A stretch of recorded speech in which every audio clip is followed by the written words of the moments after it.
Oh my goodness. 1, 2, 3, 4!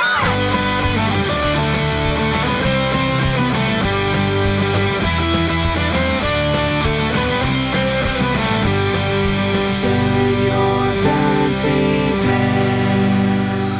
From an underground laboratory in Pennsylvania comes the Señor Fancypants Show, the world's greatest podcast. And by law, I must inform you that this podcast has been tested on animals. Please give it up for your host, Señor Brian Fancypants. All right. Fantastic. Okay, you can have a seat. Welcome to episode 7 of the Señor Fancypants Show. Those of you listening are officially, and by law, the coolest people on the planet, so give yourselves a round of applause. Thanks, Lincoln. All right, we have a stupendous show for you this week, and as always, I have my amazing co-host with me, Lincoln. Bonjour, fancy fans. Welcome to the show. Yes, bonjour. That's how you say hello in French, although it sounds much cooler if you have a French accent. But alas, I was not born with one. So what's going on? Halloween happened last week. That was great, wasn't it, Lincoln? Yeah. Yeah, Lincoln had a lot of fun pretending to be the 11th Doctor from Doctor Who. And now we have a ridiculous amount of candy in our house. Lincoln got most of his favorite candies and also discovered a new favorite, which is... Gobstoppers. That's right, gobstoppers. Great for stopping gob. So if you're listening to this podcast and you're the president of the Gobstopper Company, you now owe us free gobstoppers. That's how it works, right? I don't think so. That's worth a try. So we're recording this episode during the daytime, which is rare because usually we record at night before Lincoln goes to bed. But Lincoln didn't have school today because we're recording this on November 6th, and his school is using, they're using his school as a place for voting, so the kids get to stay home, which is cool. Sometimes we have to stay up a little bit past Lincoln's bedtime in order to record this podcast, which is hard for him because he actually likes to go to bed on time. When he's tired, he almost falls asleep at his microphone. You may have heard Lincoln yawn on the microphone in episode 6. He was having fun, but he was definitely ready for bed. His sister, on the other hand, seems to get an instant burst of energy as soon as it's bedtime. Perhaps some of you guys can relate. We're going to play a song right now for all of you kids that sometimes wish you could stay up all night and have fun instead of going to sleep. It happens to be a song that I wrote, so... Here's Don't Wanna Go to Bed by Señor Fancypants. Enjoy.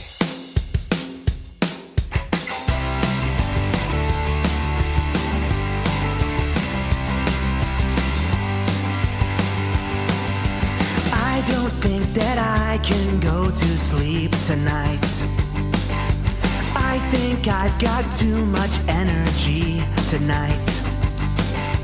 There's no school tomorrow, so can I watch one more TV show?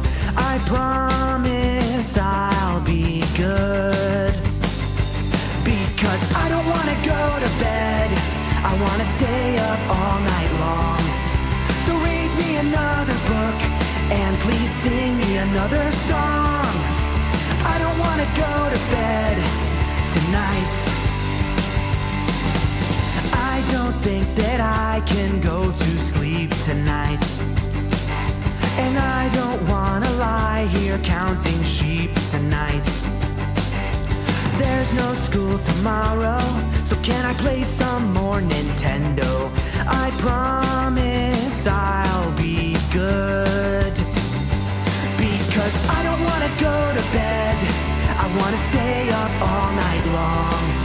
So read me another book, and please sing me another song. I don't want to go to bed tonight.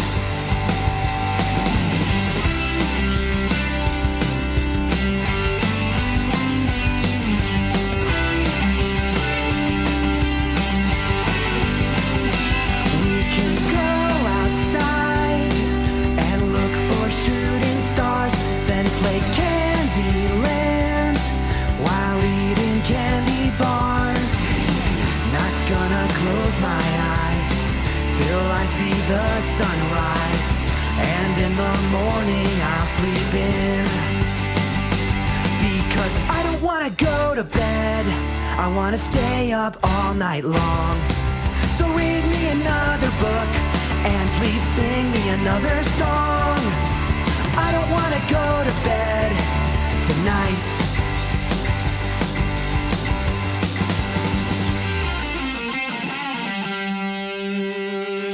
Yes, that is one of the top 10 songs on my album. All right, the weather here in the northeast part of the United States is starting to get colder. And because of that, we decided that today's place of the day is going to be the great state of Alaska, a state that can get pretty cold. So here are a few interesting facts about Alaska. Alaska is as big as France, England, Italy, and Spain combined. It's actually even a little bit bigger than that. It's also twice the size of Texas, so it is by far the largest state in the U.S. by area, but not by population. Around 740,000 people call Alaska home, so even though it's a very large state, the population is actually pretty small. Rhode Island has more people in it than Alaska, and that's the smallest state in our country. Only 2 states have fewer people than Alaska. They are Vermont and Wyoming. The biggest city in Alaska is called Anchorage. More than 40% of Alaska's population lives in Anchorage. Around 294,000 humans can be found there. Alaska became the 49th state on January 3rd, 1959. The 50th state to join the U.S. was Hawaii, and that's all the states we have, just 50 of them so far. But I'm thinking about starting one of my own when I get a chance. Out of the 20 highest mountain peaks in North America, Alaska has 17 of them. Including the highest mountain peak in North America, Denali. Around 32,000 people have tried to climb to the top of Denali. Only about half of them were able to reach the top. I'm not even going to try. There's not really much to do up there anyway. The Alaska state flag was designed in 1927 by a 13-year-old named Benny Benson. It is a blue flag, and it has the Big Dipper and the North Star on it. Alaska has some very specific laws about moose. It is against the law to push a live moose out of a moving airplane. So if you have made plans to do such a thing, you may want to reconsider. I personally think it should be against the law to push any living animal out of an airplane, but that's just the way I was raised. Alaska is home to America's first ever hammer museum. In Haines, Alaska, you can visit the Hammer Museum. You will learn everything you've ever wanted to learn about hammers. So book your trip to Haines, Alaska today. I would think it'd be very difficult to make an entire museum about hammers, but in Haines, Alaska, they've nailed it. The capital of Alaska is called Juneau. Juneau. Did you know that? No. Sorry, I apologize. That was terrible. Juneau has a population of about 32,000 humans. It is also the only U.S. state capital not accessible by roads. You have to take a plane or a ferry to get there. Although I imagine you could take other aircraft as well, like helicopters or hot air balloons.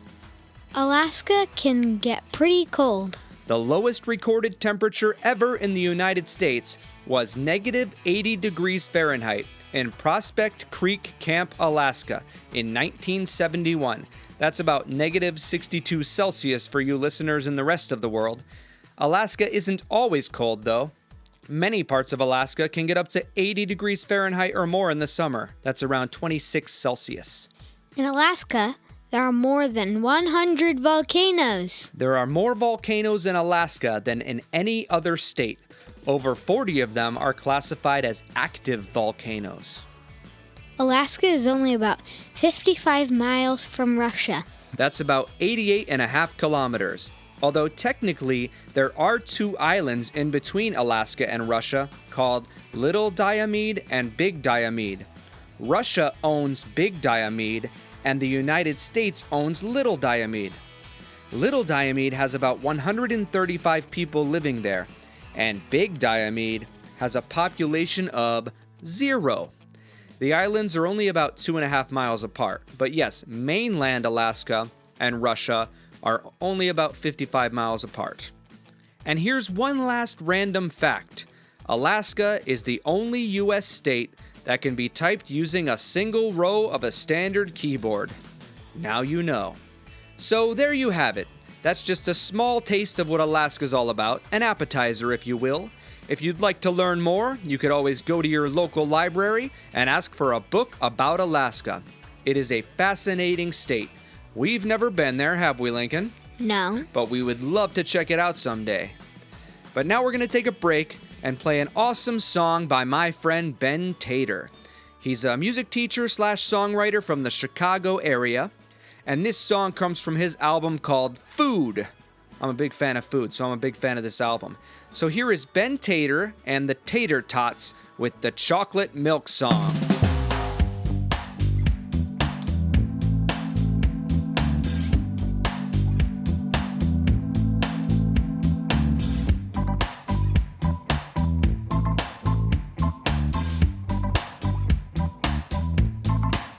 I want my chocolate milk in a tall, tall glass. Get me some chocolate milk, and you better make it fast. Start with some 2%. Squeeze the chocolate syrup to the bottom. Stir it up with a long cool spoon, and use a crazy straw if you got 'em. I want my chocolate milk to drink with my lunch. Whoa, it's just a taste that satisfies me. This ain't your daddy's fruit punch. Whenever I'm sitting and eating my food, my throat starts to feel real dry, I'll reach for the taste that always makes me happy. I'll drink it and remember why.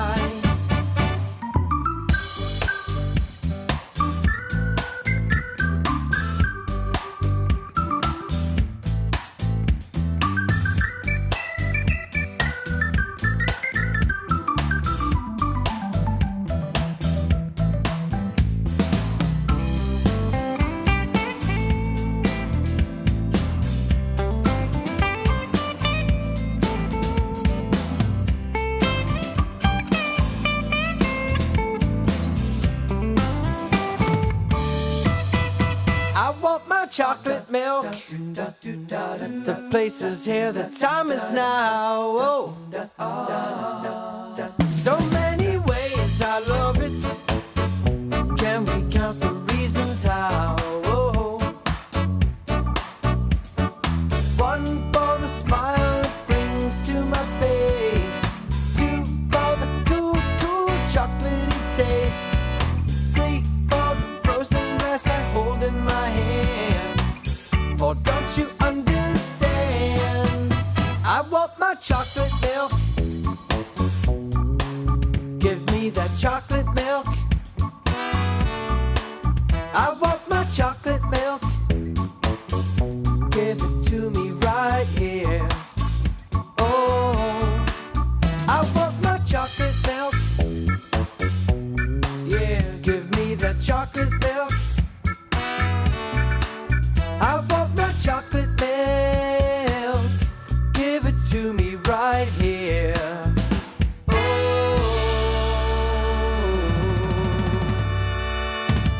For some reason, that song always makes me want some chocolate milk. All right, now it's time for another one of our regular segments. Animals are cool. Here are some facts about one of them. Animals are cool. Here are some facts about one of them. Today, we actually chose an animal that goes with our place of the day.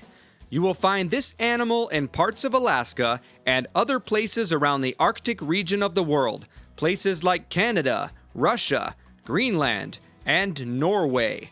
Basically, if you look at the top of a globe you will see an imaginary circle that contains the Arctic Ocean.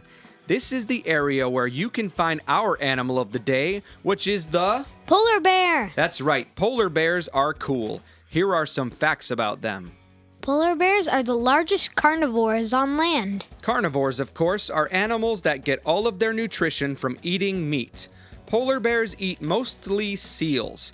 They don't have many options out there on the Arctic ice. Polar bears have extra thick fur that keeps them warm. They also have a thick layer of fat that prevents heat loss. Adult polar bears can swim in the ice-cold Arctic water, but the cubs cannot because their fat layer isn't thick enough yet. Polar bears have wide front paws with partially webbed toes. Their paws act as snowshoes and also allow them to swim more easily. A polar bear's nostrils close underwater. They can also hold their breath underwater for 2 minutes or longer.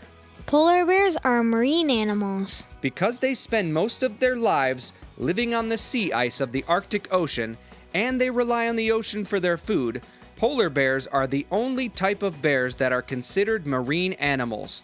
Any animal that relies on the ocean for their survival is considered a marine animal.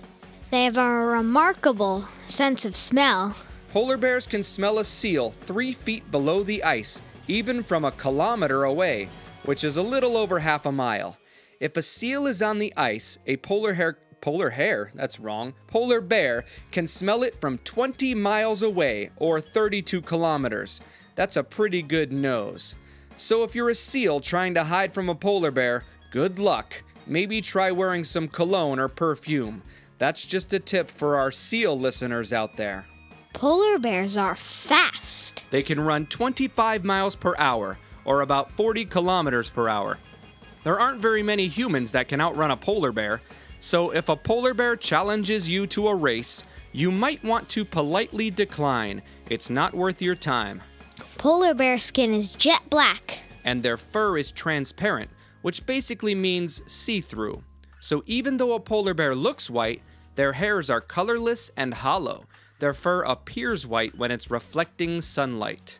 Polar bears can swim very far without resting. They have been known to swim more than 60 miles or 100 kilometers non-stop when searching for food. And our final fact about polar bears today is... Polar bears do not hang out with penguins. And it's not because they don't like each other, it's because they don't live anywhere near each other.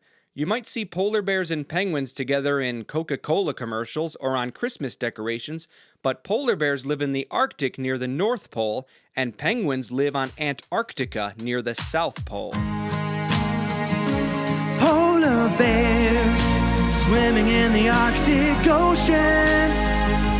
Polar bears trying to find a tasty seal. Polar bears, they've got fur and blubber, so they don't get cold while looking for their next meal. Wow, that was almost too intense. All right, so we're taking a break this week from doing our Keith Brockway's Question of the Day segment, and instead we are going to be sharing some book recommendations from some of our friends and listeners. We got a lot of suggestions for some great books for kids, and since we aren't asking one of Keith Brockway's questions, we're going to start off with Keith Brockway's book recommendation. He chose the book Harold and His Purple Crayon by Crockett Johnson. We actually own that book, don't we, Lincoln? Yep. Yeah, and it's fantastic. It's about a little boy named Harold who has a purple crayon and has the power to create his own world by drawing whatever he can imagine. It's so good. All right, we're going to do 3 recommendations today other than Keith's, and the first one is called... Mike Mulligan and His Steam Shovel. It was written and illustrated by Virginia Lee Burton. This recommendation came from Lauren from Pennsylvania. She said, "When I was a kid, this was my favorite book. It was the first book that made me cheer and also cry. It's still my favorite children's book." And that one's recommended for ages 4 through 7. The next recommendation is a book called Scaredy Squirrel. It was written and illustrated by Melanie Watt. It was recommended by Michelle from Virginia. She said, "I love this book because it is funny and shows that if you try something that makes you a little nervous, you might discover something amazing." Sounds good to me.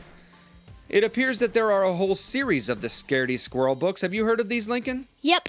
Yeah, so go check them out. Have you read any of them? Yeah, and the author even came to my school. Wait, Melanie Watt came to your school? Yep. Oh, and she read the book out loud? Yep. Oh, and it was good. See? Michelle was not wrong. Go check out Scaredy Squirrel and some of the other books. They're recommended for ages 4 through 8. Now, our last book recommendation for today is called I Love You, Stinky Face, written by Lisa McCourt and illustrated by Sid Moore. It was recommended by Fawn from Pennsylvania. She said, "We enjoy it because it is funny, but also a sweet message of loving your children no matter what or who they are." Recommended for ages 2 and up. We're going to put the links to these books in the podcast details so you can go check them out for yourself. Reading is very important. Go get lost in a book today. All right, now we're going to do something else we've never done. I asked people on Facebook to give me their favorite kid-friendly joke. Some of these might make you cringe, but no joke is too terrible for this show or this segment. So message us your favorite good or bad kid-friendly joke, and we may use it on a future episode. Here are today's jokes. From Nicole, we have this classic. Why do seagulls fly over the sea? Because if they flew over the bay, they would be called bagels. From Jennifer, we got this joke. What is a pirate's favorite letter?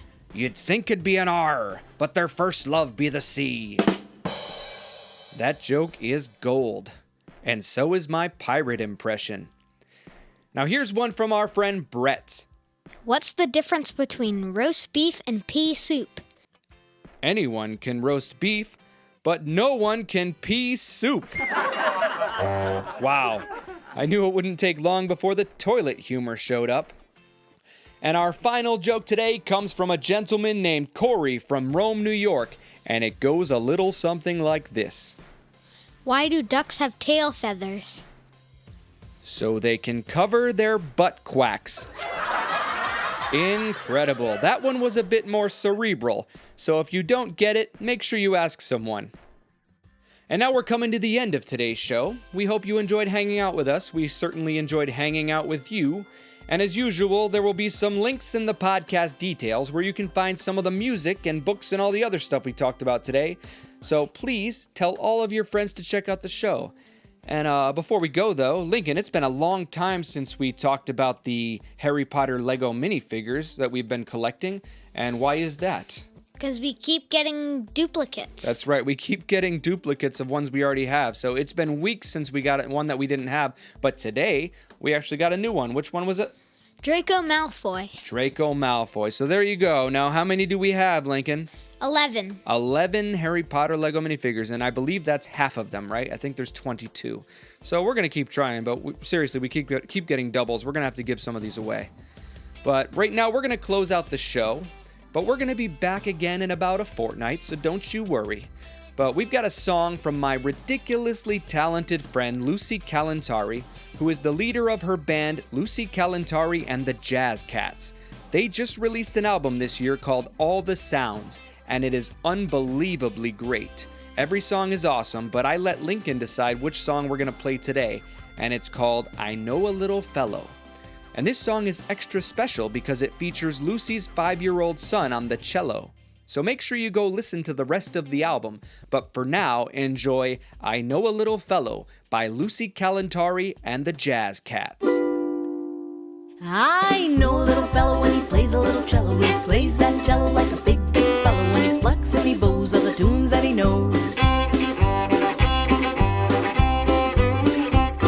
He plays so high,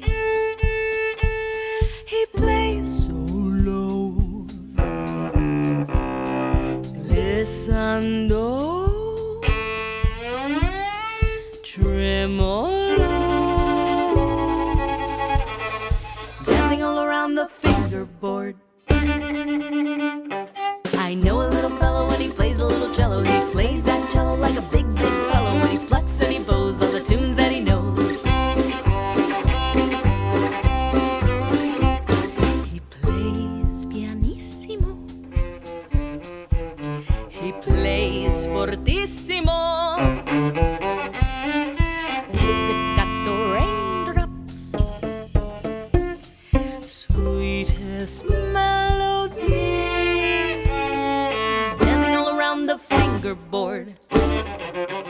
Know a little fellow when he plays a little cello. He plays that cello like a big, big fellow. When he plucks and he bows all the tunes that he knows.